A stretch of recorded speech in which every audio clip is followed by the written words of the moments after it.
Hello everyone. तो इस video में हम बात कर रहे होंगे CA foundation Hindi medium student के केस स्टडी क्वेश्चन को कैसे अटेम्प्ट करना है हिंदी मीडियम वाले स्टूडेंट के लिए खासतौर से। तो देखिए, एक क्वेश्चन है 3B, ये जून 2022 का क्वेश्चन है, 3B क्वेश्चन है जिसमें हमको आईसीआई की तरफ से 6 मार्क्स का क्वेश्चन था।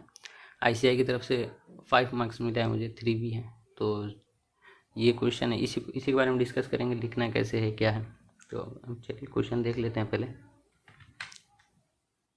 देखिए, ये क्वेश्चन पेपर दिखा दे रहे हैं, जून 2022 का ही है। देखिए, जून 2022 का ही क्वेश्चन है, बिजनेस लॉ है, हिंदी मीडियम स्टूडेंट के क्वेश्चन ये रहा। देखिए, तो ये रहा क्वेश्चन, कुछ हम हाईलाइट कर दिए हैं, ठीक है। तो इसको आप वीडियो पॉज करके इत्मीनान से पढ़ लीजिएगा। इसको अभी हम दिखा दे रहे कहाँ एक्सप्लेन किए हैं, ये रहा। चलिए देखिए, तो 3B क्वेश्चन है, तो सब यहाँ पहले देख लेते हैं क्वेश्चन क्या था। देखिए, हम लिखे हैं तथ्य, प्रस्तुत तथ्य में सृष्टि एक अवयस्क है जो अपनी गलत उम्र बताकर 1 अगस्त 2021 को HP के मालिक से 60,000 रुपये का लैपटॉप उधार लेती है और ब्याज के साथ बकाया राशि चुकाने का वादा करती है। यदि ऐसा नहीं होगा तो वह कहती है कि बकाया राशि उसके माता पिता देंगे।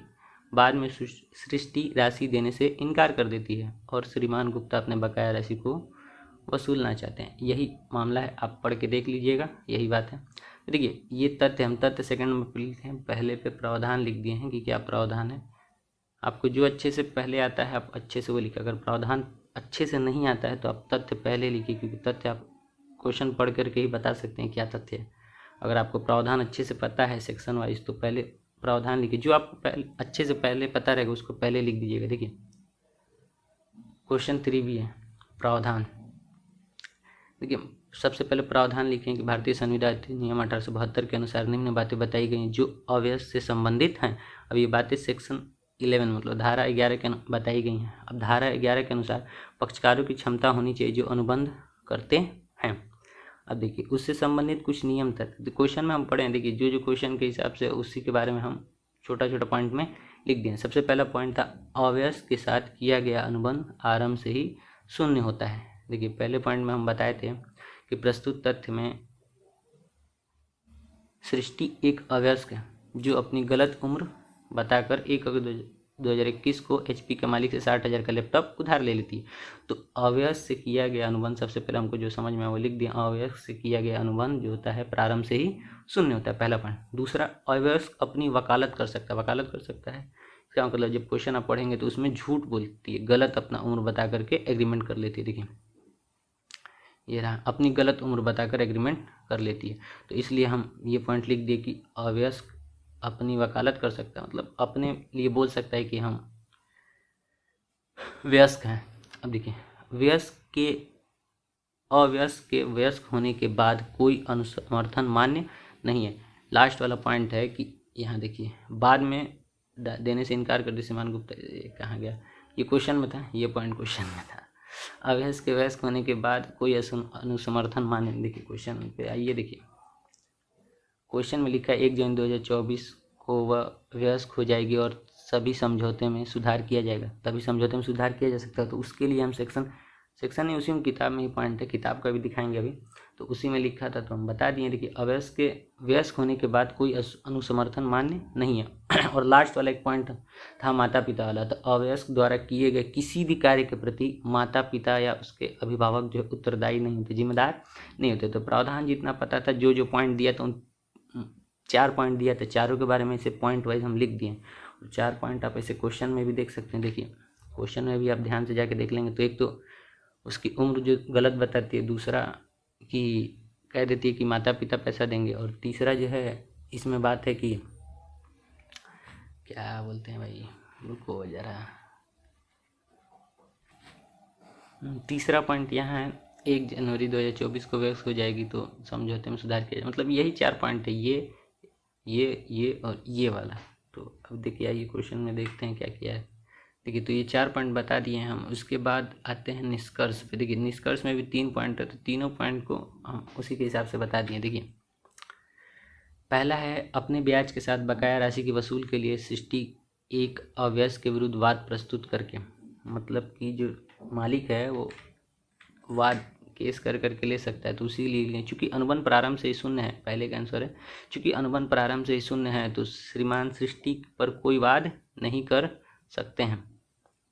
परंतु कानून द्वारा लैपटॉप वापस, कानून द्वारा कहने का मतलब कि इसमें है कि कोर्ट में केस कर करके लैपटॉप को वापस लिया जा सकता है अगर लैपटॉप बचा होगा तो। फिर देखिए दूसरा पॉइंट, देखिए क्या है। दूसरा पॉइंट है अपनी बकाया राशि की वसूली के लिए श्रीमान राम सृष्टि के पिता के विरुद्ध वाद प्रस्तुत करके। तो भाई पहले ही हम ऊपर सेक्शन में लिख दिए हैं कि माता पिता अवस्था प्राप्त करने के, कहाँ गया दूसरा ही है, बकाया राशि की वसूली के लिए श्रीमान राम सृष्टि के माता पिता पर कोई वाद नहीं कर सकते हैं, ये दूसरा पॉइंट का आंसर है।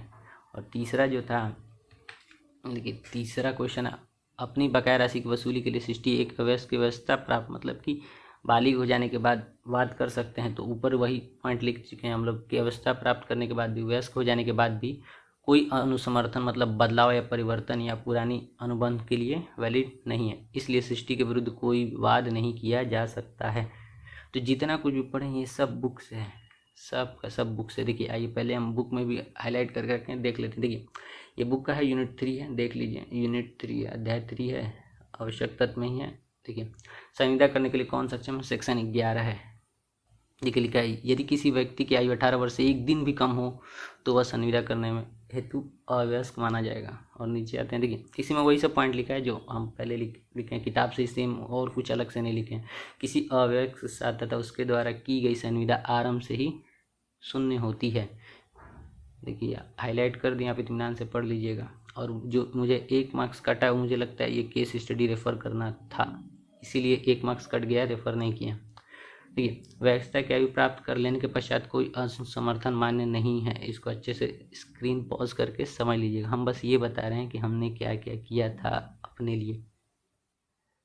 तो आगे देखिए, भले ही अब तीसरा है वकालत कर सकता है, वही जो पॉइंट लिखे थे, एक अवयस्क अवस्था की एक नाबालिग बालिग होने की झूठ बोल सकता है, भले ही उसने गलत बयानी द्वारा खुद को वयस्क बता करके किसी प्रकार का कोई ऋण प्राप्त किया हो या फिर किसी संविदा में शामिल हुआ हो, किसी अवयस्क पर निषेध का नियम लागू नहीं किया। मतलब कुल मिला के कोई अगर अवयस्क है तो उस पर केस उसको होने वाला नहीं है, झूठ बोल करके भी क्यों ना करें। तो यही 2-4 पॉइंट था, जो ये सब बुक से ही है, बुक के अलावा कहीं से रेफर नहीं करना, वो फालतू है, बुक के अलावा इधर उधर जाना कोई काम का नहीं है।